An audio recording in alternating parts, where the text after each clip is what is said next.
Hello, and welcome to Pathways to Healing, the Perfect Step podcast.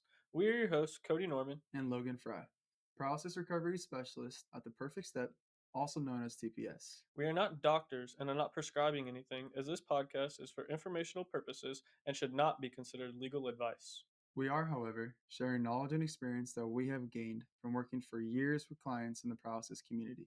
The guests on this podcast will include either experts in their respective fields or individuals sharing their unique experiences with paralysis. Suggestions and advice that we share may affect each person differently, as not one injury or diagnosis is the exact same. We are hopeful that the outreach of this podcast will allow us to give help and guidance for individuals suffering from paralysis. We understand that this spread of knowledge is important and takes an entire community coming together. Because of this, we would like to take a moment to thank our sponsors who have made this possible. Welcome back to episode 12 of Pathways to Healing. On this episode, we have on Shawn Gutierrez, one of the original trainers for the Perfect Step, who was in the field for over 10 years. Now, Shawn owns his own personal training business called Fitness by Design. Shawn will talk about his experiences in the SCI community, his master's thesis at Cal Poly Pomona, as well as his teaching adventures at Mount Sac. Stay tuned on Shawn's Pathways to Healing. All right, what is up, everybody? Welcome back to Pathways to Healing. We have Shawn Gutierrez on today. Welcome, Shawn. Thank you. Thanks for being on today, man. Yeah, happy to be here. Yeah, it's a pleasure to have you. Yeah. Shawn, why don't you give everybody a generic background about your story, why you're here, why you're important to TPS, and all the other things. Okay, the generic background. Well, I think the foray into fitness for me probably started, the first time we'll go really far back where I ever did anything fitness related. It was probably like 9 years old. My dad took me out to like work out on the Joe Weider bench. And I remember he let me unrack the bar. I was like, oh, just dying trying to, unrack this thing. And my dad tried to teach me, like he was a trainer at the time, and I was 9 and I was like, I'm out of here. And then, so I don't think I started lifting weights again until maybe I was 14 or 15. And I was like, girls are noticing me. I should probably go lift some weights. So I went that route. But really, I'd say my foray into the fitness industry probably started when I was at Cal Poly Pomona. And after my second year there, I was looking for a job on campus, and the gym that I went to on campus was holding a 10-week internship for essentially becoming a personal trainer. And I was like, well, I like working out. I'd love to learn more about it. So let's give it a whirl. And so I did it. I was like, this is really cool. And I ended up getting certified, a few months later. So as of January of 2007, I was like a certified personal trainer. And so I was 20 at the time. I'm going to be 38 this weekend. So it's been, 18 years in the industry. So I went to Cal Poly Pomona. I finished up there. I started working at the Claremont Club, and that's where I first met Hal. And at the time, I wasn't, nowhere in my mind was thinking like I'm going to be a part of special populations or anything. I wanted to make my name. I wanted to become a good trainer. I wanted to, kind of make some money, really. And as I was there, I remember the manager at the time, she was looking for people that might be interested in learning more about this. So they're looking for more trainers to kind of take the mantle with the spinal cord injury rehab is what they were doing at the time. And I thought to myself, it's like, hey, it's an opportunity to learn more. I like the education aspect. So I volunteered, and myself and 3 other people ended up at the time going to Project Walk is what it was called. And I lived in Carlsbad for a month while we learned everything that people learn now. And I won't say everything because the education is so much better now with the Perfect Step and how it's evolved over the years. And I think that's kind of where I got started. And so I think that's where I met Hal and went to my first event and just learned a lot more about the SCI community. And so that was back in, went to Project Walk at the end of 2012, but I had already started kind of making my way into the realm a little bit before then, just shadowing different trainers that were already doing stuff with some of the SCI population that was there. And I ended up really liking the population, what I was doing. And so I stuck with it and was at TPS for about 11 years until recently. And here we are on this podcast. So that, I guess, is the most generic I can be. There you go. Wow. To back up a little bit, Cal Poly Pomona, what did you study? I started as a civil engineering major. So in high school, really good at math. I mean, I can still do some math, maybe not Common Core. I'm trying to help my daughter. That's kind of a different story. But I was really good at math, and I like science. And I was like, hey, what can I do with this? And my dad was an engineer. He's like, oh, I'll be an engineer. So I kind of took up that mantle, and I was about 2 years in. And I was like, I'm so bored, and I hated going to class, and I just didn't like what I was doing. And I remember I was talking to a couple buddies, well, like just after a workout, and they're like, well, what do you like? And I was like, honestly, I like doing this. I like working out. I like, kind of just talking to people about workouts, nutrition. And at the time, the GM of the gym that was there, he kind of poked his head around. He's like, what about kinesiology? And I had no clue what kinesiology was at that point. I was like, that's a fun word. Tell me about it. And he's like, no, you can study exercise science and learn about this. I was like, I didn't know that was an option. And so I switched my major. And then since civil engineering and kinesiology have zero overlap, I had to take another full 4 years. So I was in undergrad for 6 years. So I'm extra smart, SMRT, we talked about earlier. But yeah, so that's kind of where I learned that kinesiology was even an option. And that's what I ended up studying. So exercise science with a emphasis in human performance. Oh, awesome. That's really cool. So I want to backtrack a little bit to also Project Walk. Yeah. And when you started there, you said you met Hal at Project Walk. Is that correct? In Carlsbad, or did you meet him? I met previously? him at the Claremont Club When you were training there. Yeah, Okay. yeah, Yes. and I can't even remember the first time that we got introduced, but how's I think someone that leaves an impression on you right away. Yeah. And I used to tell people that after I'd gotten to know him a little bit more, I was like, yeah, I met this guy, and like, yeah, he has a spinal cord injury, he's in a wheelchair, but the dude does more by noon than most people do all day. Man. And now I can probably say he probably does more in a 24-hour period than most people do all week. But I think he's just built like that. He's here to get stuff done. But yeah, that's when I first met Hal, and him and I think hit it off really quickly. I think we became fast friends and developed a really good mutual rapport and respect for each other. So during that month of training at Project Walk in Carlsbad, is that when you figured out, all right, this is what I want to do? Or did that kind of guide you in that path of, all right, I want to be a specialist, I want to help people with special populations? And why did that influence you to want to even more so get into that field? And was it even called specialist at the time, or what Right. what were you referred to as? Yeah, I think at the time it was still a specialist, and there was different tiers of it, and there was the education component was a little bit different at the time, as far as like what tier you were of a trainer. But I'd say it's hard to say that Project Walk was what made me interested in the SCI community. I think, yes, the education component, and it was something new and it was something different. And I think anytime anyone does anything new, it kind of lights up your brain, and you like it and you want to keep learning. But I really think it was more so the experiences that I was having people after I went through the certification process that I was working with that drew me in. I think that being hands-on with a client and learning their body and how it responds, and then what I could do to change that, was kind of the guiding focus. That it's like, oh, I do want to learn more. I want to be able to help more people. I want to be able to essentially just make a bigger impact on this population. So I think it was less Project Walk Carlsbad, which was a great experience, but it was really the clientele that I was working with that made me more interested. Can you talk a little bit about the transition of learning personal training to learning how to train the nervous system, and how your training process at Project Walk helped you adapt to being able to target the nervous system versus targeting just the muscular system? Yeah, I think that, of course, when you're getting certified as a personal trainer, they give you the ideal client in a book, and they say, this is how you train this person for this goal.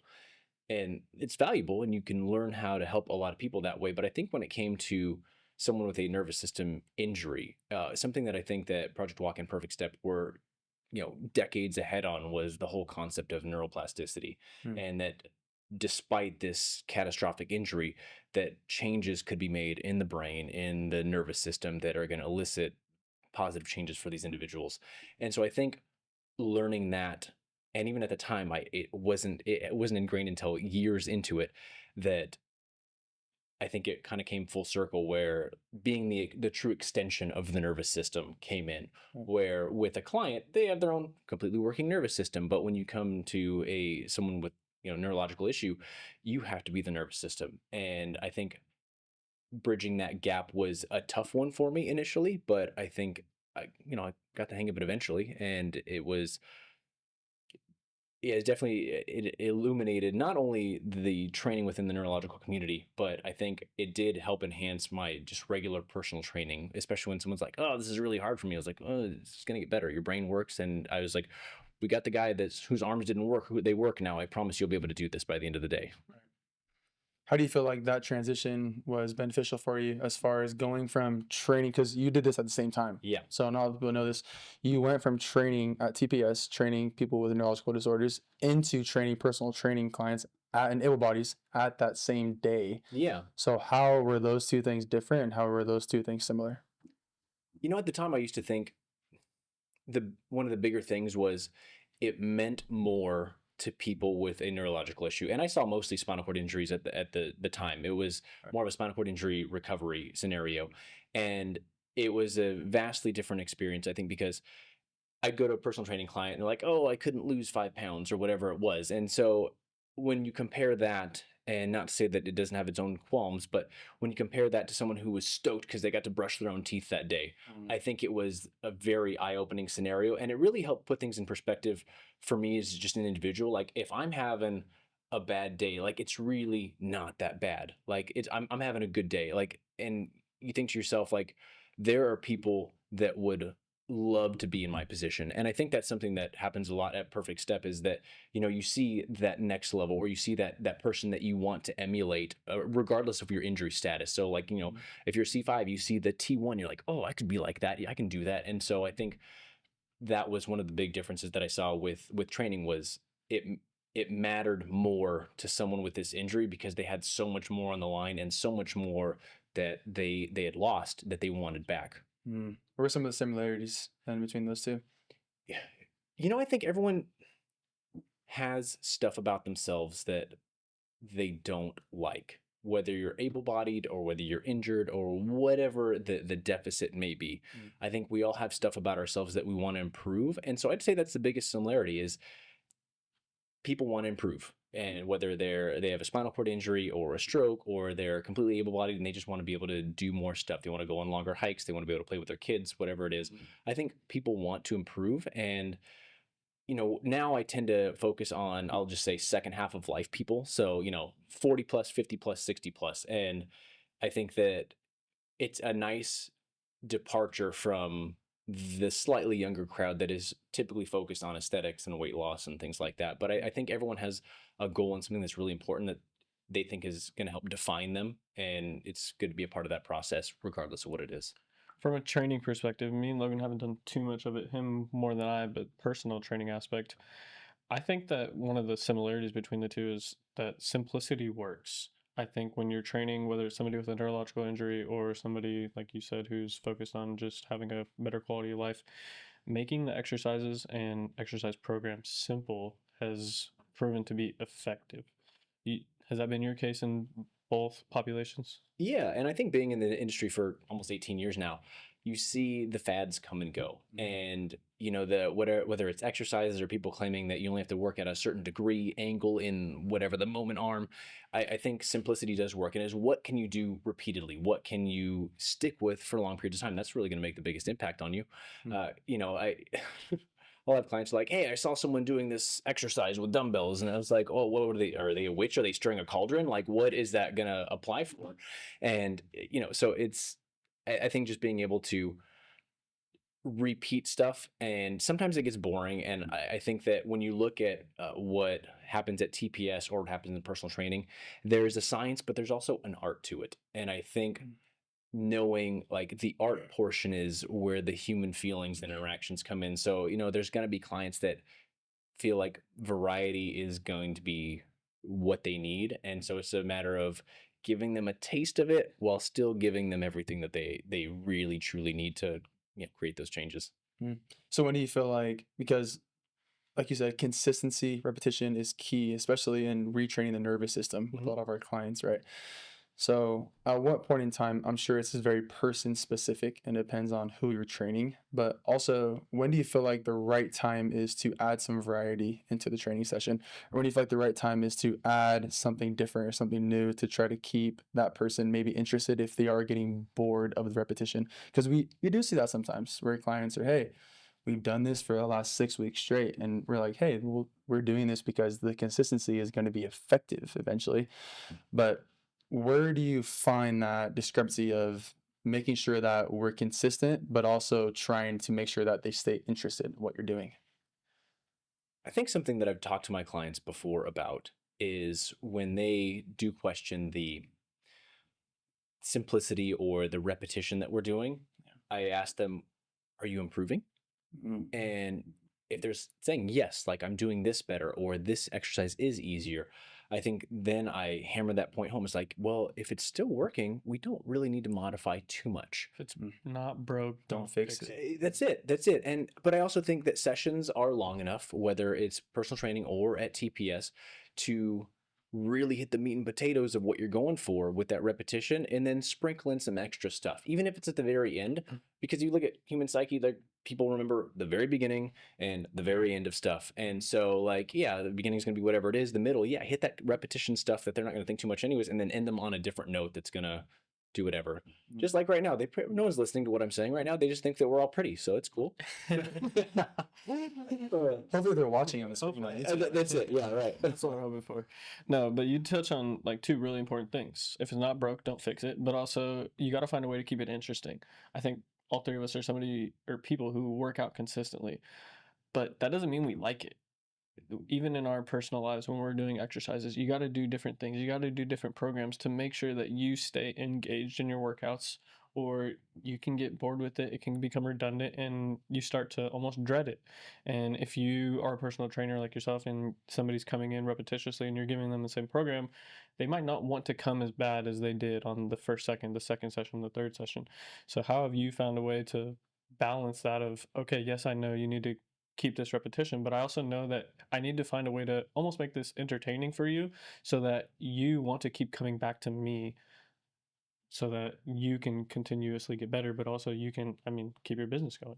Yeah, I think, novelty is important to people, and that's why there's always fads. There's always something going on. So, when I was in college, that's when everyone kicked off with CrossFit. Everyone was talking about CrossFit and doing paleo. And then over the years, it's some low carb variant, and then it's carnivore or keto, whatever. There's always something that someone's trying to sell you.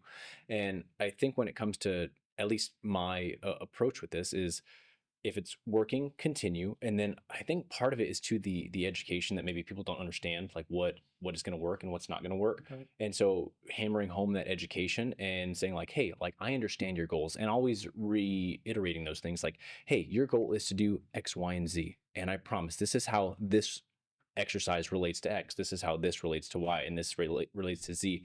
Once again, it's the art of it. So I think it's a matter of meeting a client where they are. And, just the other day I had a client and she just told me straight out, she's like, I don't like working out. I don't like it. She's like, I don't want to be here. And she's like, I'm here because I know I should. And she's like, I want to quit. And I was like, okay, well, that's fine. You can, if you want to, I'll give you a refund. You can do what you want. I was like, but hear me out first. It's like, let's just pass some time. Pretend we're not here. Let's go 10 years in the future. Like, now you're 10 years not working out. You're 10 years weaker. Now you have a 5-year-old grandbaby and you can't pick them up. Now we're at an issue. We're at an impasse. Mm-hmm. So I think people also need to be reminded that time's going to pass whether or not they're improving.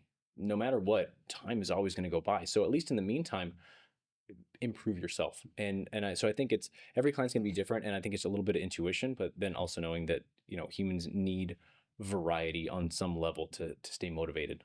Mm-hmm. That's a good point. That's a very good point. How do you feel like when you have those kind of clients where are asking you questions about, hey man, like this is getting repetitive, or I don't really feel like coming to sessions today, or I don't really feel like doing this today. What are some things that you say or do besides what you just said? Yeah. What are some things that you say or do that are like, hey, let's keep this going? Or maybe there's something that is, I'm going to say morally supportive, but yes, morally supportive, but also what are some other realistic things that you tell that person that will keep them on track or keep them going? Maybe it's something that has to do with their nutrition or with their training during that time, but what is also some other things and keys that you feel like has worked for your business? I think looking into the past to see where they were is a huge thing. So, with TPS is looking at the last evaluation and saying, hey, you didn't used to be able to do this, or when we did your muscle testing, it wasn't this good, or when we did whatever skill, it wasn't there. And I do the same thing with my clients. I bring it up, tap a button. It's like, hey, look at where you started on this exercise and look at where you are now. And then I try and remember, like if they tell me something, like I had a client who was saying she was going hiking and she got her foot caught on a root and she ended up stepping and she caught herself and she was about to eat it and she just drove back up. And then she thought to herself, which I thought was really cool, she's like, this is what all those damn Bulgarian split squats were for. And I was like, yeah, you're right. That's exactly why we do it, is so you can do more outside of here. So I think being able to show people how it's going to apply outside of the gym setting, because some people don't care that their numbers are going up. Oh yeah, okay, great, I have a better squat. Don't care. What am I going to get out of it? And so being able to tell people like, hey, you're not going to injure yourself as much, or you're not going to have to go to the hospital, or you're not going to have these extra medical bills. I think relating it to something that they can tangibly grasp is really helpful. I think that's very important. And I think one of the other things is your company is called Fitness by Design. It's not called Exercise by Design. And that's one of the things you do a great job of, is you focus on the collective of, it's not just exercising, it's not just weightlifting, it's not just personal training. It's what are you eating? How are you sleeping? What's your hydration like? What's your sleep like? If you're tired of weightlifting, I've seen you do a great job of, okay, let's do some cardio stuff. Let's do some yoga. Let's do some Pilates. There's so many other ways rather than weightlifting to get exercise done to improve your overall health that are so important. And if somebody doesn't like weightlifting, okay, you don't have to weightlift. Let's go try doing just body weight exercise. So let's go try doing Pilates. Let's go try doing stretching. And can you talk about why you came up with the name of Fitness by Design and how that collective of kind of looking at it from a holistic perspective of overall fitness has influenced your ability to train people? Yeah, so I think the name Fitness by Design, we kind of went over a few different names that we thought, but that was the one that we kept coming back to, that really stuck. And so I think, it's within the name. I think that programming needs to be personalized. I think everybody works different, everybody and every body. And so I think being able to tell somebody, hey, this is going to be your program. You're not coming in for something cookie cutter. You're not going to come in and just get a generic workout. And to know that, I have your back. And I think that's something that I wanted to touch on, was something that really, I think, resonated with me as about the perfect step was there's care. Like, the specialists care, the ownership cares. It's one of those things where it's one of the few companies that I've worked for that, yes, it's a business and they want it to be successful, but really the mission is the people. The mission is the paralysis community.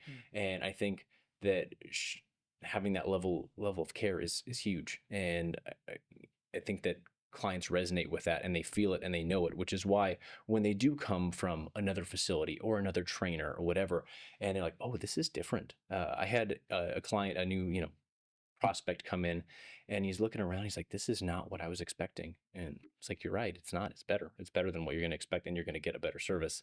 But yeah, I think just being different and being better. And so coming back to the Fitness by Design and where that came from is that's it. It is a level of getting to your fitness through several aspects. We're very diverse people. We have different needs and wants and desires, and whether that is needing more help with dietary coaching, or being able to vary up the exercises depending on how you're feeling that day, or when I was first getting certified as a personal trainer, there's the book and they give you the ideal client, and they're like, oh yeah, well, this client's going to be able to do this. And then you get to the real world and your first client is like, oh yeah, I had a laminectomy and I have a knee replacement. So what do I do? And so just being able to create something that is for that person, that is not going to hurt them and is going to work them towards their goals. And that's what I find a lot of times too with my clients coming in, is they don't want to be hurt. Like, and sore is one thing, but hurt is another. They're like, I had a guy, he's like, oh yeah, my last trainer had to tried to have me do hanging leg raises, and it totally ripped up my shoulders. And in my head, I looked at this guy, I was like, yeah, you're a big boy. You shouldn't have been hanging on there. You weren't ready for that.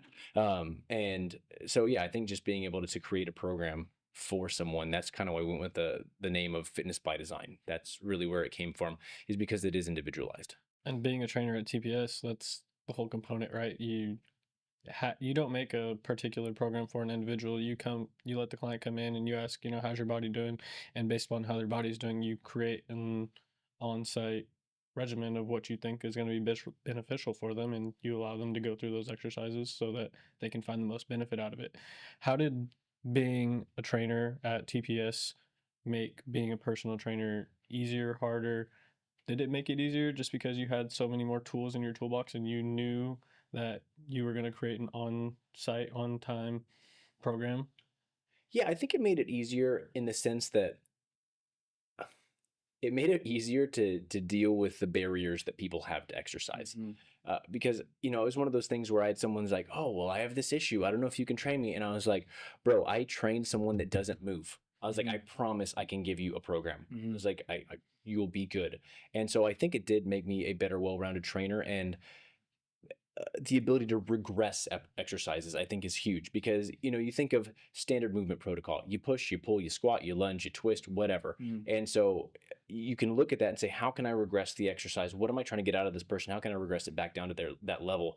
And I think the perfect step does that amazingly. I think just being able to look and say, okay, they're this is what I want out of them. This is where they're at. Where's that in between? And so I think, yeah, it absolutely helped make me a better rounded personal trainer. Especially, I'm sure, in terms of modifying Yeah, things. yeah, that's really it. It's just how do I modify, how do I regress it to something that they can do? Welcome to the Be Perfect Foundation, a beacon of hope for those living with paralysis. We're a nonprofit organization on a mission to make a difference in the lives of hundreds of fathers, mothers, siblings, and friends. We provide direct financial and emotional aid. From medical necessities to guidance and support, we're here to help individuals on their road to recovery. With nearly $10 million raised and a 100% volunteer staff, your support goes a long way. Visit BePerfectFoundation.org to donate or find out how you can get involved. The Be Perfect Foundation, changing perceptions daily. So, Shawn, speaking of modifying exercises and trying to make different variations for people, let's say there's somebody that doesn't have a whole lot of resources and they can't go to a facility where there's a bunch of different machines and modalities and places for them to exercise. What are some recommendations that you would give to somebody that doesn't have a whole lot of things around them to be able to move their body? I think initially it's the implanting the thought that exercise doesn't have to look a certain way. Mm. I think whether you're at home doing squats or push-ups or you get some bands or whatever it is that is going to make you move, I think it's all going to be beneficial because when you look at what's going to help you be a healthier person, really the prevailing entity is like the American College of Sports Medicine, like in the world of personal training, and they recommend about 150 minutes a week, and it says of moderate, to vigorous activity. So that can look like anything. I mean, if you have a garden at home and you're pouring sweat because you're transplanting pots and stuff, like that can be your workout. I think that people need to get out of the thought process that I have to have a structured workout. It's like, no, you need to move. Human bodies are meant to move. We max out our health, we max out our longevity when we move and we do stuff. And so I think it's more so what is going to want to make you move is kind of a better response. So if someone's like, hey, I don't have a lot of equipment, like you don't need a lot of equipment. You can go on a walk, you can go on a jog, you can go on a bike ride, you can go for a swim, you can do the things that are going to help you make you fit and active, and then sprinkle in the stuff that you need. So whether it's the resistance training and you have some light dumbbells, I think at the end of the day, as long as you're continuing to move and it's making you work hard and breathe hard, that's really what truly matters when it comes to exercise. And I think that that's also a way to say that it all works, but it might not be optimal. Now, optimizing, I think you're going to need not necessarily a variety of equipment, but to be able to overload yourself. We always talk about, I talk to my clients about progressive overload. And so you're going to get to a certain point with your exercises if you don't have equipment where you are going to cap out, you're going to max out what you're doing. But in the meantime, like at least do something. And if you look at stats right now, I think, if you look at age 18 and up, only about half the country, a little less, is hitting their daily recommended activity levels. And then on the population that I'm tend to focus on with 40 and up, it's 30% is hitting those daily recommended activity levels. So really just move, get out there and do something. Yeah. Have you done any research into the component of mindset training when you're doing those particular things? You talked about like gardening. There was a study and it was based out of Stanford. Elmer, I'm going to have you look it up because I want to say her name was Lily Crum or Clark or something like that. And they called it the hotel study. I'm not sure if you're aware of that one. No, let's hear it. And basically they had maids in a hotel room and they had, they separated them, half group here, half group there. Half of the group they told, what we want you to do is we want you to think of what you're doing, walking up the stairs, pushing the cart, vacuuming. We want you to think of it as a workout, right? And they tracked all of their calories burned, all these other different physiological responses to what they were doing versus the other group, control group, they just said, just go about your normal day as you normally were. And what they found was the group that they said, just think about what you're doing already as a workout had exponentially better numbers in calories burned, weight loss, all these different things just because of their mindset of what they were doing. Do you haven't found it yet?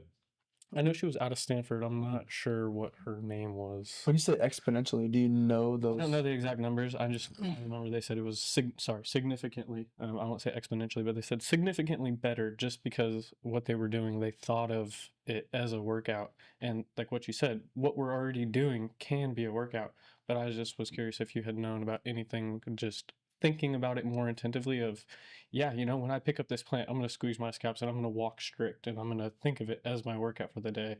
Just pushing that narrative. Have you seen anything with that? I haven't looked too much in the research on that, but I think what you're talking about in terms of that visualization and the utilizing just the power of the mind to take over the body or to get more out of it is absolutely there. And I think that I do have some clients that have been with me a long time and they've heard enough of my cues to where, I had actually you both know Christine, and she, she's in her early 70s and she's super strong, and her whole thing is I just want to be strong as I age, and she does think of stuff like that as an exercise, and she is one of my examples. One of my strongest clients, is over 70. She's killing it. And so I think that mindset goes a huge way in as far as someone's not only strength, recovery, but just overall quality of life. And so I think being able to tap into the mindset, like even if you look at like cancer survivors, there's a predominant proportion of those people that believe they could beat it that tend to, versus the ones that get kind of caught up in that negative doubt cycle, which once again, I'm not downplaying anyone who's ever experienced that, but if you survive, a lot of people have that grit or that thought process like I can beat this. And so I think mindset makes a huge difference when you're looking at outcomes, whether that's strength or endurance or whatever it is, even applying it to things that aren't a workout to get a workout out of them. Her name was Aaliyah, I believe, Crum. She's out of Stanford. She is the one who did the study, and it's referred to as the hotel study, but that was the generic understanding of just thinking about what they were doing. It allowed them to have better numbers when they're talking about what they were able to accomplish from a physical goal perspective. She's also the one who I talked about it when me and Logan did a personal episode about the milkshake study. They had physiological responses measured about ghrelin when they were talking about milkshakes, and they just told them the calories are different, right? Calories are different. More indulgent versus, this is just a normal milkshake or this is a dietary milkshake. Yeah. And they measured ghrelin and the responses were different. And I think that's a really big thing for science, is just understanding that what we think about changes our body's physiological response. And so I just was curious if you had done anything like that for your training or seen anything like that. Like you said, that's great that you noticed that you're one of your best clients, they do that more often and they find better responses. So absolutely. Yeah. And I think that thought process too plays into the perfect step, because the specialists have that thought process like this person is going to get better. I know what we're doing is working, and they can feel that. They know it as they come in here, and that's why people continue to come back, and you continue to see these changes in people. Definitely. I think that goes along with overcoming obstacles, right? Having the drive and the will to overcome obstacles too mentally, not just like going in there physically and doing things without thinking about it, but being intentional about what you're doing. And that study was the placebo effect. Basically, yeah. Okay. Well, that makes a lot of sense. And it's just crazy how even sometimes you hear about people that have retired, and after they retire, somebody may see certain downfalls or they may see certain upsides after they retire, depending on how their will or their drive is and what they're thinking up here. So that's very, very interesting. So I don't want to say it was the placebo effect. That study, I think they didn't initiate a placebo, but it's that same concept that what we think about affects us physiologically. So it, in a sense, does prove the placebo effect of what we're thinking provides us. Is that the title? Mindset matters, exercise, and the placebo effect. Yeah, mindset matters, exercise, and the placebo effect. So Interesting. just that thought process. And again, that proves the placebo effect. What we think about, if we think something is going to be beneficial for us, there's a better chance that it's going to be beneficial. If we think that we're doing something and it's going to have a null effect and it's not going to be beneficial, probably not going to be beneficial. Yeah. So Shawn, you spent 11 years at TPS? Just shy, but yeah. All right. Give us your overall takeaway of being a trainer, how it changed you personally, emotionally as a trainer, and what makes TPS different. And how many hands-on hours did you have at TPS in total? I'm just curious. I don't know. That's a Hal question. We're gonna have to ask quite a bit. I mean, over the course of almost 11 years. But I think that not only the perfect step, but the Be Perfect Foundation and all the people in it have had a profound effect on me. I think that I am who I am and I approach problems as I do because I've been here for so long, and seeing what it was when we transitioned away from, the original, which was Project Walk, to the Perfect Step, which was a monumental step forward. I think one of the biggest changes that has occurred that has made the Perfect Step even a better organization has been the educational component. I think it's so much better run now, and I think it's so concise, and this is what you need to do to be a good specialist, that is really come leaps and bounds. And I think that, starting, I think you guys might resonate with specialists. When you first start, you don't really know what to expect. Like, you get here, you do the education, you kind of think that and then you get out on the floor, you're like, oh, okay, well, that was almost in the book that one time. Yeah. So, I think it's just a great developmental tool from start to finish. And from my time starting to where I am now, yeah, I'm a totally different person. I know that. I mean, and everyone changes over time, but you figure when I started, I was probably 27 and I'm going to be 38. And so I think it's been a monumental leap forward in both just my training ability and my ability to human, so to speak. Do you feel like it's helped you to become more adaptable as a human being, like, over time? Because what we do, I mean, you might have somebody, like Cody said, from that day, their body might feel completely different than it did last week when you saw them. And you have to create something that's a lot more adaptable this time than what you did last time. So do you feel like that has correlated to your life and being a father and being a husband as well? Yeah, I think adaptability is variable on the situation, but I think having to always think on my feet here has helped me do that in the rest of life. Mm. I think that you never know with any given client on any given day how they're going to come in. Right. Something that worked last week doesn't even work this week. You don't know why. So yeah, you modify. And I think that adaptability, yeah, it's probably helped me throughout my whole life. But I think one of the biggest things with TPS, coming back to mindset, was no matter the day that I was having, it was always put in perspective with my clients coming in. Regardless of what I was going through that day, the people were coming in and they're battling all the odds, and they're battling against what their body does and doesn't want to do. And I think it really kind of just set me up in this position to be thankful and grateful, like, every day, and to bring that with me into my training sessions. I think that we all have problems, but really, me walking through the doors every day, it was so easy to leave those at the door and then be here and be a specialist and be present for the people that needed me. It's huge. I love it. Did it allow you to look at your own training perspectives differently as you're somebody powerlifting, weightlifting, doing all those different things? You have the bad day where, my body doesn't feel great. Maybe I skip out my workout today, but then you go into work and you see all these individuals, like you said, who are battling all the odds. And did that change your perspective on your own personal training?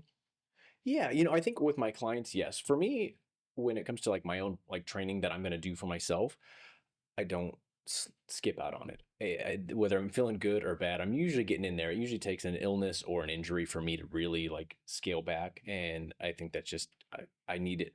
I need my workouts now for my mental health more than almost anything else, just to be in a place where it's just, I, yeah, I just need those. But when I think it comes to clients, yeah, I think it's been very, just very helpful to have that ability to like step back and let the rest of the world kind of melt off as I'm there for the individual who needs me. You're a business owner in the retail, restaurant, hospitality, or petroleum industry. You have ambitious plans for multi-site remodels, refreshing your brand, and integrating the latest technology, but you need a partner you can trust to bring those visions to life. Enter Apex Imaging Services. With a legacy dating back to 1949, we've been at the forefront of innovation and transformation for over 7 decades. From licensed general contracting in 48 states to cutting-edge tech solutions, we've got you covered. Our services include everything from interior and exterior refreshes, open and closed remodels, and technology integrations, to 3D virtual tours, data analytics, and cloud security for Fortune 500 companies. But it's not just about what we do, it's how we do it. We're dedicated to quality, value, and efficiency. We listen to your needs, tailor solutions to your goals, and deliver results on time and on budget. So whether you're planning your next remodel, seeking to enhance your brand, or embracing the digital age, Apex Imaging Services is your partner for success. Visit apeximagingservices.com to learn more. Apex Imaging Services, your vision, our expertise. So we know that you have a master's degree. Yeah. Yeah. What is your master's degree in, and why did you choose that specific thesis? So I got my master's from Western University, and it's health science is the name of the master's, but essentially it was a focus on health education. And part of me, I like to teach and I like to speak in front of people, and I want to help people learn about the health and fitness field. And the thesis that I chose was actually about sex education within the SCI community. And I think part of the reason I think it resonated with me is I think sexuality and like the process of physical intimacy is kind of taboo when it comes to the population, because most doctors aren't in a position to talk about that stuff with their clients. And really, if you look at how our healthcare system is set up, it's say like, okay, here's your issues, let's try and solve your issues, whether it's with PT or medication or whatever. But there's stuff that goes beyond just like my physical limitations. It's stuff that goes into society as a whole, whether it's dating or finding a partner or having sex with that partner, how sex changes over time. And so I think that also looking at the population that spinal cord injuries are typically affected is younger males, usually younger males, 20s and 30s. It's the whole, hold my beer, I can do that. And then now we have an injury. Right. And so I think that when you look at younger males in their 20s and 30s, that, sex is a high priority, and there's so much put on sexual prowess and machismo and stuff like that. And so I really wanted to look into a topic that I thought could be beneficial for the population. And what I found was there was a little bit of lack in not necessarily the amount of sexual education post spinal cord injury, but how to disseminate that information. Because when you look at someone who has a spinal cord injury, it is a catastrophic thing. And once again, this is me not downplaying like a cancer diagnosis, but at least with a cancer thing, there's a progression. Like you get the diagnosis, you have to deal with some things, there's medications, and there's a process. Versus when you get a spinal cord injury, one day you're good and the next day you're not.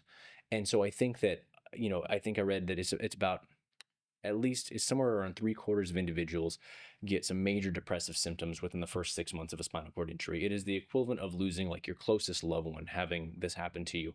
And so usually the first 6 months when you're in the hospital, in acute care, in whatever it is, you're not very interested in sexual activity. You're worried like, oh my God, am I gonna have my life back? And what am I gonna be able to do? Am I gonna be able to aspire to something? Am I going to be able to move again? Who am I going to be able to see? Whatever the case is. And so the first 6 months, it's really not focused on. But after about 6 months, what they find is a lot of those, not always, but a lot of those depressive symptoms will start to subside a little bit. And then it's more so like, how do I get back in the flow of life again? And somewhere between 6 and 12 months, individuals do get very interested in what sexuality looks like post spinal cord injury. And so what my thesis was about was more so looking into how do individuals with the spinal cord injury want to receive sexual information. And what I found was, and I wish I would have had more people involved in the study to really validate my results, but what I did find with the limited survey that I had was that most individuals wanted to get information. Ideally, if they're going to talk to somebody, someone else who has that injury. If I compared the question of do you want to get it from your healthcare provider or someone else with an injury who is unqualified, they always wanted to talk to someone with the injury, because I think that firsthand experience is huge for people, because like, hey, you have the same issue that I have. What have you done? So I think having something set up to where, I think that TPS does it well with stuff with clients and having events and things like that, but or support groups. But I think having something, whether it's like a call line or whatever it is, to be able to talk to someone else who's been in that position, who's willing to, we had a client a while back, and you guys both know him. He's kind of a loudmouth. I don't want to drop names, but he was the first one to talk about, how's your bowel, how's your bladder, how's your sexual function, and he was just that guy that always bring it up. And anyway, so but yeah, I think with my thesis, I wanted to know what was going to be beneficial, and then how soon after do you think was good? And what I found was pretty much right between 6 and 12 months, people want to be able to go find information, read about it first, but they also want to be able to talk to someone, whether that's via email, video chat, regular phone call, whatever it is. That's pretty much the ideal sexual education dissemination. So in my head, I always thought long term it'd be really interesting to have just a website that has almost like modules, like, here's your injury. Okay, you're interested in sex. Here's how it may change here. And then also, you think about it, like when someone has a spinal cord injury, depending on the level of injury, sometimes there's no sensation, down in private parts. And so it's like, how do you rediscover your sexuality? How do you rediscover your sexual self? And I think that's just a really important part of the human experience. And that's kind of what drove me to want to study that topic. So what resources would you give to somebody now that has had a spinal cord injury, somebody that deals with paralysis, and like you said, doesn't really have a whole lot of function in those areas? What is a resource that you would give to somebody that's a C level or even a para? I think the biggest resource you can give to somebody is other injured individuals. Okay. I think that referring them to, whether it's a Triumph or whatever foundation is running these meetings, to be able to talk to other people and just to be able to kind of bounce ideas off of, and then also coming to a place like the Perfect Step where you're going to be surrounded with people that have these injuries that you've dealt with. And I think while it may be a little taboo, I think most people, a spinal cord injury or neurological issue, I think is a very humbling experience for a lot of people. So you go from being totally independent and capable to now you need someone to help you get dressed or whatever. So I think there's unfortunately a humbling thing that happens, but I think within that humility that people are willing to open up a little bit more. And so, and especially after an injury like this, I think being able to have that conversation with other individuals, like, how have you coped, or what have you tried, or is there something that has enhanced this for you? So I think being a part of a community is the biggest thing that someone can do when they are looking to learn about that. Because in general, outside of that, like, Google searches are so much better. I think the information that is out there has changed dramatically in the last 20 years. And I think that people can find that and find different erogenous zones or whatever it is that they want to focus on and learn about their own sexuality. But I think being able to talk to people is huge, especially for, say, someone who is 15, 16 years old and their mom is their caretaker. It's like, it's really hard to have that conversation around your parents. So can I meet in a group and, mom's not there or caretaker's not there, so I can really open up and kind of, Have those explore hard that. conversations. Yeah. For sure. And I think that leads into another component that is very hard for them to talk about: fertility, right? It obviously, one leads to the other. So just having that conversation with another group of individuals, is it something that's going to be practical? How does it look? All those different things. Yeah. You talk about your desire to continue to educate other individuals. You did a little bit of teaching at Mount Sac. I did. So I taught at Mount San Antonio College in Pomona, and actually technically it's Walnut, I guess, if I think about it. But anyways, but yeah, I taught there for about 3 years, and I actually taught education for older adults, which is kind of where the idea, not necessarily for fitness by design, but the amalgamation of everything that I've learned kind of came through. So for about 3 years, I taught seniors about, we'll just say, sarcopenia is the first thing, and that's the natural process of strength loss through aging. But I think when you look at the research on that, a lot of people, when they get older, they think they're supposed to get weak, and they think they're supposed to deteriorate, and they think there's all these things are supposed to happen. It's like, no, it's one of those cases of mentally, yes, I'm not that. And then also, if you if you don't use it, you do lose it. And so trying to teach these individuals, hey, like, you can still be strong, you can still have good balance, you can still have great social relationships. You have to go do it though. And so a lot of the classes that I was doing were balance or strength training or whatever else. And so it was a really good thing for me, at least, to an eye-opening thing for these populations, because I would talk about basic stuff, whether it's balance or how your medications can affect balance, or when you're retired, you can go to retirement parties and have a little sip of wine, but hey, how does that affect your balance that night? Or hey, the next day when you're dehydrated, this is why you're going to feel this way, this is why you might be feeling weaker. So I think that was a really fun time for me. So yeah, I spent about 3 years doing that, and that was between Perfect Step and Mount Sac, and then personal training. I was thinking, like, how do I bring this all together. And that's kind of where Fitness by Design came from, and I think where I tended to shift my focus. You also taught a class. I'm not even sure if you remember this. You also taught a class at Casa Colina. I taught aerobic exercise class for spinal Yeah, cord you're talking about, injuries, yes, and you yes. taught It a wasn't in class. person. It was No, no, it was yes. through Zoom. It was during Yes. the COVID experience. Yes. But you taught a class there. Can you talk a little bit about that? I'm not even sure what it was. Strength training? Yeah, it was supposed to be strength training, Strength and training. you know, and what was cool about that is they did a good job of. I said, hey, these are some of the basic tools that you can give these individuals, and so they had them, and it was pretty much like, hey, you know, you're in your chair, your body is confined to the seated position, and your body is changing. So as we all know, the hamstrings tighten up, the hip flexors tighten up, the back rounds, the shoulders round, and so what I did there was talk about those changes that are occurring within a body like that, and then say, hey, here's some exercises that are going to help reduce that wear and tear that you're going to experience, and hopefully get you out of that, you know, position. Was that pre or post Mount Sac, or was it during? That was during. During. Yeah, that's during. How were those two different experiences of teaching the different populations similar and different? You know, I think it's just more so drive and ability level. I think we kind of touched on this earlier with someone with a spinal cord or neurological injury. They have this really big drive to improve because they know what they lost. With versus someone who is, let's say, over the age of 65, it's been a slow progression of what they lost. So they don't even really remember what they lost until something happens. Like, oh my gosh, I was able to pick up my dog and take them up the stairs. I haven't been able to do that in years. And so I think that was kind of the biggest thing, is modifying it for someone with, you know, a spinal cord injury or a neurological condition versus this population that has a fully functioning nervous system, but they just kind of let themselves go for a long time. So I think is more so they both require a good amount of education. But I think one group needs to be more reinforced, like, hey, you can get better, because a lot of doctors write them off like, hey, this is as good as going to get, good luck. Versus when I was working with the older adults, it's like, hey, it's still in there, we just got to bring it back out. What do you feel like what are some of the first steps that you feel like you do in order to try to help people to bring that back out, in a sense? Like, you see somebody for the very first time, say it's a very new client, prospective client. What are the conversations that you're having with that person as far as wanting to bring that back out? Say it's somebody that's 65 and they have constant back pain, which is something that we hear about all the time.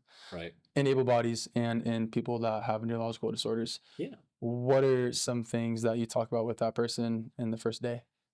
You know, the first day, I think it's more of a information gathering, because I want to know why, what is going on. So a neurological condition, okay, yes, this is what's causing that. But I think when you look at more able-bodied population, it's investigating. And so it's health history, it is orthopedic concerns, it is surgeries, it's injuries, it's what has led you to this point there. And not always, but some of the times there really wasn't anything that caused this back pain. They're like, oh, I was fine. It just started hurting one day. Yeah. And so it's so interesting. I think, you know, we might have talked on this later, but I think to compare a sedentary individual to someone who is wheelchair bound, there are such similar changes that happen in their body, whether it's cholesterol changes or blood pressure changes, or you know, the changing of the body with the tightening of the hamstrings, the hip flexors, the shoulders, the chest, everything like that. And so educating this person that odds are your back pain can clear up with a little bit of core strength. And I try and paint the picture of, hey, this is what life is supposed to look like and what it could look like. And I think that's something that I learned a long time ago when you're trying to get someone to understand training and the outcomes is, let's just say we're going to go on a trip to Hawaii. I'm not going to tell you about, well, first we're going to have to pack our bags, and then we're going to have to go to the airport and wait in TSA for 2 hours. And then we're hoping to get on the plane. There's going to be some weirdo on the plane who's going to be shouting about something. And then we're going to go, and they're probably going to lose our bags. And then we're going to have to wait, and then they're going to, you know, whatever. So you're not explaining the trip, you're explaining the destination. And so I think doing that with people is like, hey, this is where you should be, this is where you are, and you don't need to go into the minutia of how to get there. It's just saying, like, you can get there. And so I think really getting them excited about what their body can do and what their body will do is something that I tend to try to focus on. And then I'll let them ask, how, or what do you think I need to do to get there? And then we can kind of talk about the benefits of training and what they're going to get out of it and how long that's going to take. That's great insight. Welcome to The Perfect Step, a beacon of hope for those living with paralysis. We're not just another recovery program, we're pioneers in exercise-based recovery, transforming lives every day. Our mission is clear: to provide an improved quality of life through intense exercise-based recovery, education, research, and development. We treat conditions such as spinal cord injury, stroke, Parkinson's, and more. What sets us apart? Our clients often experience an improved level of function, sometimes even below their entry level. Imagine the possibilities when exercise is medicine. We're wheelchair-free, focusing on load-bearing activities to enhance function, bone density, muscle mass, sensation, and circulation. And it doesn't stop there. Our clients often reduce their medications and complications. But we're not just a program. We're a community of support. You'll meet peers who understand your journey, along with specialists dedicated to your recovery. Visit theperfectstep.com today and take the first step toward hope, health, and healing. The Perfect Step, where recovery begins. So you were a trainer for 11 years. You obviously had a plethora of different clients, got to see a bunch of different unique stories, cases. Can you share your most interesting or coolest case of recovery that you were able to be a part of? Yeah, I can. But I think when I think about a unique experience at Perfect Step, a lot went into the years being there, and I think there is a lot of really funny stuff that happened that doesn't get talked about, that whether it's, clients doing goofy stuff, specialists doing goofy stuff, or just the oddities that happen over the years. And so a unique experience, I'll talk about a couple. One of them was we had an aide who is no longer with us. This is a long time ago. And, we all have gradations of how good our fellow employees are. And some of the top notch are in the room. I know I've seen them all. But we had this one guy, and I was training one of our clients who has a flair for, verbal talent. And so we were going, and we were about to move him from one apparatus, I think it was the total gym, onto a standing frame. And I went and I locked in the upper body, and the aide that was there went and grabbed, and he was holding onto his ankles. And I was like, well, this is weird. Is he going to try something new? Is this something that I've never seen before? It's like, okay, well, let's give it a try. I was like, all right, 1, 2, 3, go. And he just held his ankles like this. He just held them up. And I'm literally doing the entire lift of this large individual myself. And the person that was being lifted, I won't drop his name, but you guys all know him. And he said, wow, buddy, you're a real innovator there. Oh, you're not helping at all. That was a really good experience, and just he was just kind of a goofy aide, and you'd see him every once in a while in the background, and he was doing all these weird dance moves. He just wasn't, Just a brain fart at that time. I don't know what was going on, but I remember one of his favorite moves was he had the old frying pan, and he'd flip the omelet up and catch it, and he'd be dancing in the background. I'd be like, bro, get over here, we need a setup. What are you doing? So I think that was actually a unique experience, is seeing the different aides and the different specialists that have come through. But as far as client experiences, there's a few that I can think of offhand that have been, I think, kind of set apart. And what I think about set apart is more so there's been a couple of people who will say, for lack of a better word, graduated from the program. So, I had a guy who was in a dune buggy accident, and so he went from the neck brace with a chair to the loft strand crutches, and then when I finally got to him, he was at a cane, and he's walking in, and I was like, dude, why do you have this cane? And he's like, oh, well, I'm gonna fall. I was like, no, you're not. What are you doing? And I was like, okay, here's the deal. It's like, when you park, you leave your cane in the car. And sure enough, it's been, years now. He no longer attends the program because he's really made a lot of strides. And so he still has drop foot and stuff like that, but he has some AFOs to take care of it.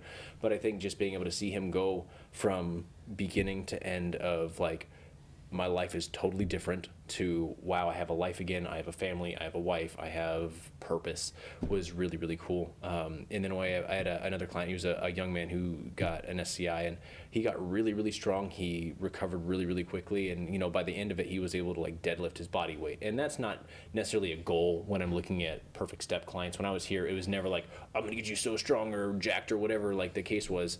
It was more so how can I make you as functional as possible, but also within the confines of your goals. And so I think he was another unique individual, but such a cool kid. And he's attending college. I think he's at maybe Long Beach or something right now, and he's doing really, really well now. And then I think the other story that really sticks out was he was a police officer down in Indio, and when he first came in, I think he's had a huge jump from, at least from a mental health standpoint, of where he was, because just like we've all heard from all of our clients before, is the doctors say, hey, this is all you're going to get, so get used to this life. And so he'd heard that, he's like, oh, no, there's more. And so to see him come as far as he can, he used to come in a wheelchair, and now he comes in with a walker, and he's working on getting to where he's on the loft and crutches, and then he does want to get to a cane. And I think just the changes that I see in people mentally are so huge and so important, and they've really made an impact on me. So I'd say those are some of the unique experiences that I've had with individual clients, and I don't want to drop names, but I think they know who they are if they do happen to hear this, because they really did make a big impact on me. That's awesome. Thanks for sharing that. I appreciate it.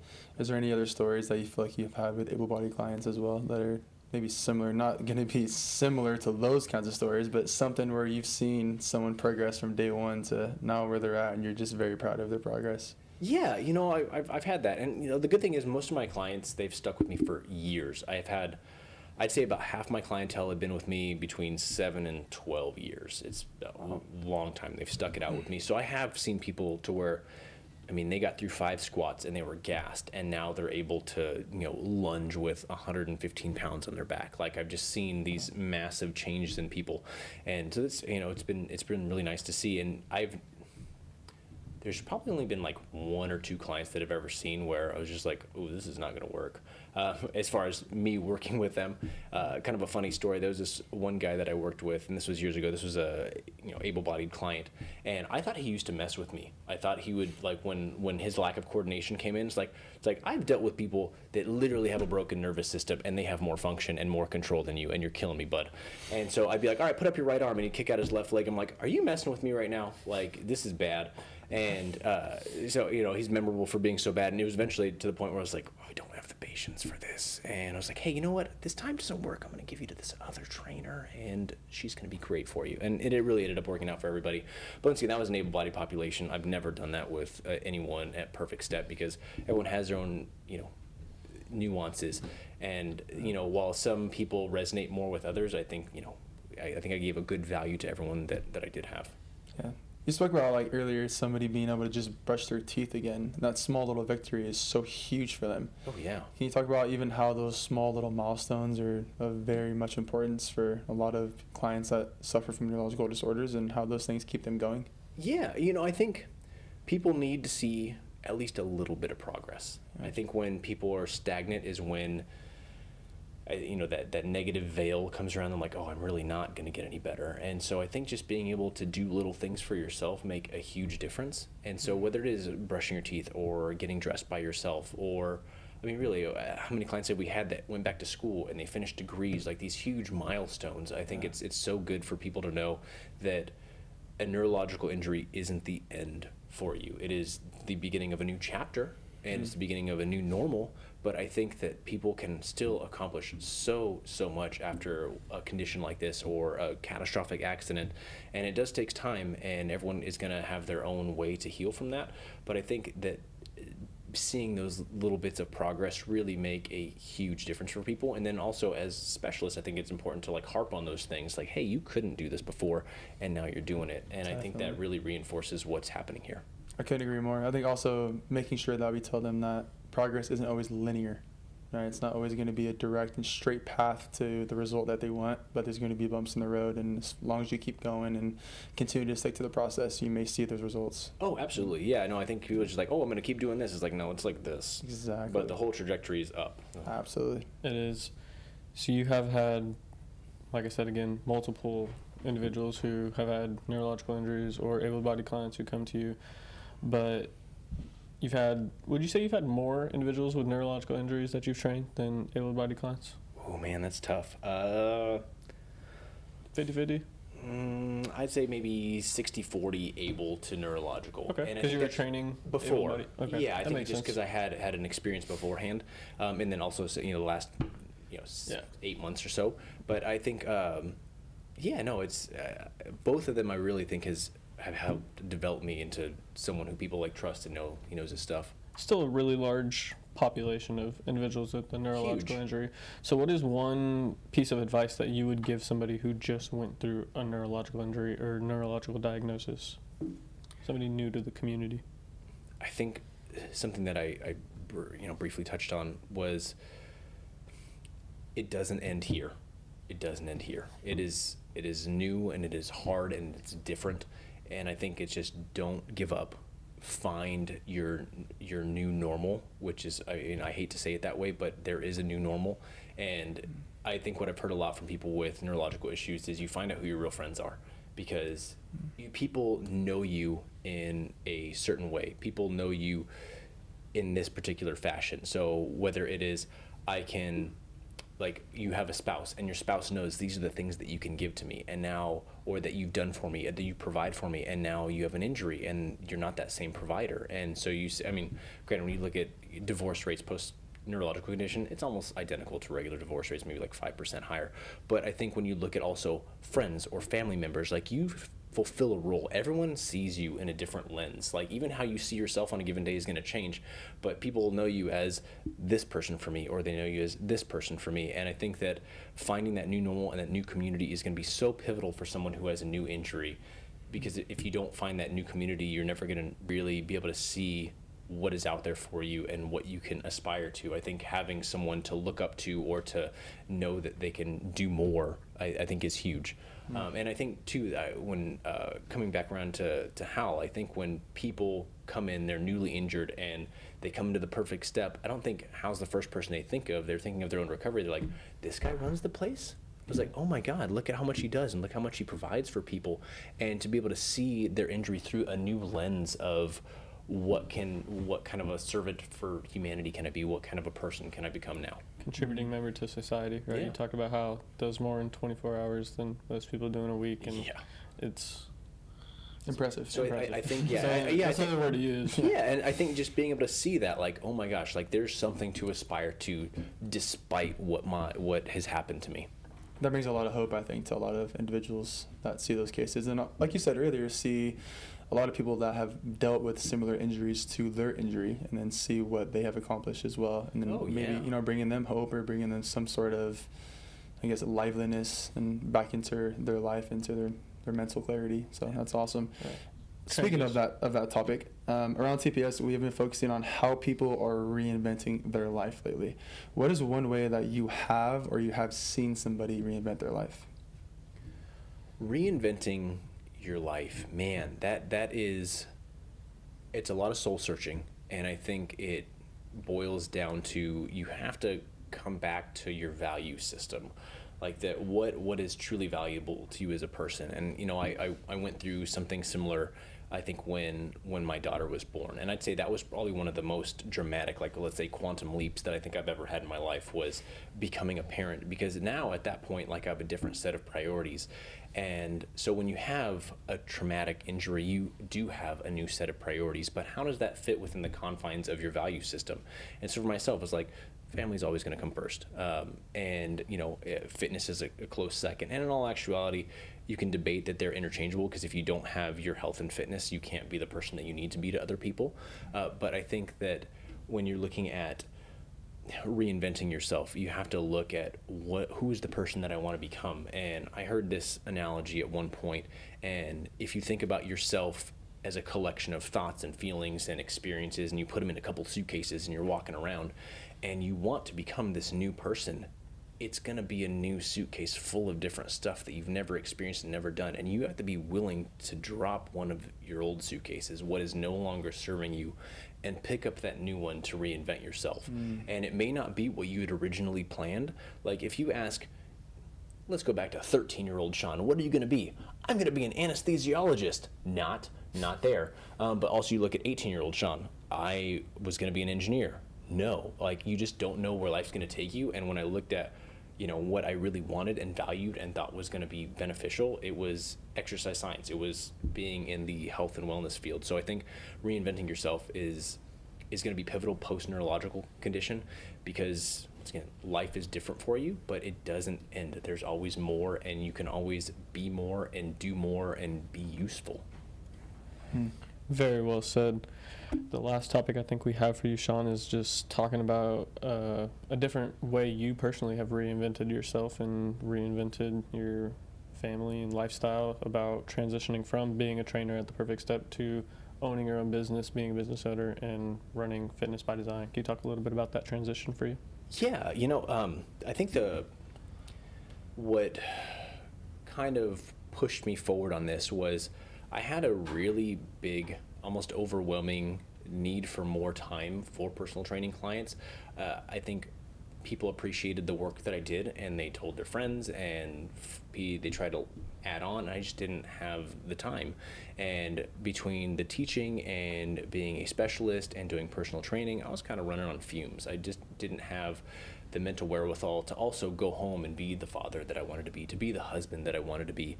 And so, I took a long time talking with my wife and saying, like, hey, what are our next steps, and what do I think that we can really bring to the community? Because if you want to be successful, you have to help other people, period. And that's why I think the Perfect Step is a successful place, because you help people. And so I thought, how can I bridge that gap? And so I kind of looked at everything that I had been doing with the education for older adults, the personal training, the exercise regression, and figuring out how to deal with limitations in special populations. And that's where we kind of came up with the thought process of Fitness by Design, of catering to the second half of life, 40, 50, 60 plus. Because if you look at the demographics of our current US population, it is an aging population. And if you look at the demographics of medical providers, it is shrinking dramatically. So there's going to be too many older adults with not enough doctors to go see.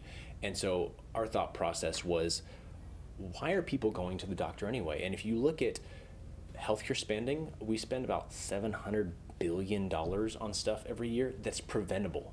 That's preventable with exercise, diet, lifestyle modifications. And so we're thinking, if we can cater to this population that is going to be needing these medical things that maybe they don't need as much. And so now they're going to be better contributing members of society long term. And you think, like, we want people to be better contributing long term, have healthier lives, and then also not have to see doctors. I mean, part of the reason that our medical bills are so high and just getting insurance in this country is so expensive is because we're spending so much money on stuff that you don't need to. I mean, think about what you could do with that $700 billion that's being spent on high blood pressure, high cholesterol, diabetes, all the stuff that's related to inactivity.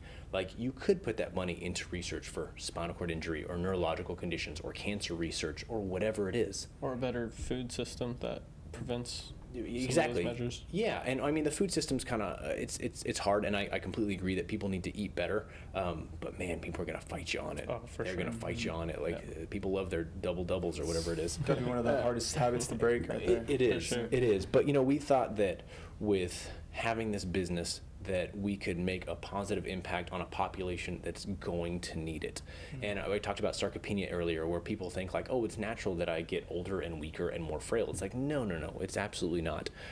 Maybe post 85, sure. I was like, but there's so many studies out there that show that age 60, 70, and 80-year-olds will all gain strength and put on a little bit of muscle. And so I think we wanted to use our platform and our experience and then the clientele that we already have to continue to build and create a place where we could make those things happen. And so I had approached how the end of the year, almost 2 years ago now, and I was like, hey, I'm looking to make this transition. And he had mentioned, we're expanding, we're going to have this space. And so him and I were able to chat and kind of come up with this middle ground. And I think what was really beneficial about that was, now not only do I get to help the population that I've mentioned, but I also get to continue to help the spinal cord injury population or the neurological recovery population in a different way. Because being here, caretakers have access to this facility, and caretakers are such a pivotal point in care for our population. And if they're not healthy, then they're not going to be able to be healthy for whoever they're taking care of. So being able to help a mom be strong for her son, or being able to help a husband help his wife with a stroke, or whatever the case is, I think it's still within the mission of truly helping out the neurologically impaired population, which resonates a lot with me. And so, yeah, it's been a wonderful avenue to create this business and to learn that aspect and to really grow. We talked earlier about doing new things, and it kind of lights you up and makes your brain go. And that's kind of where I'm at. And it's been a wonderful, wonderful experience.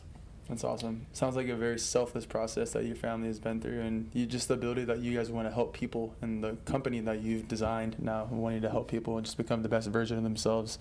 It's something that it kind of gave me chills when you were talking about it, and it brings joy to me as well, because it just sounds like there's so many people out here that want to help people, and when you hear about things like that, like what you were talking about in yourself, it's a good refresher. Yeah. It's a good refresher of understanding that, man, there's people out there that just do it for the benefit of others and not just for themselves. Yeah. awesome. And I think getting people involved is always the hardest part, because there's so much fear when you're going to start something new and people don't know what to expect. Just like they come to Perfect Step, they don't know what to expect here. They know that they've seen really cool videos on Instagram, or they've heard good things from their friends.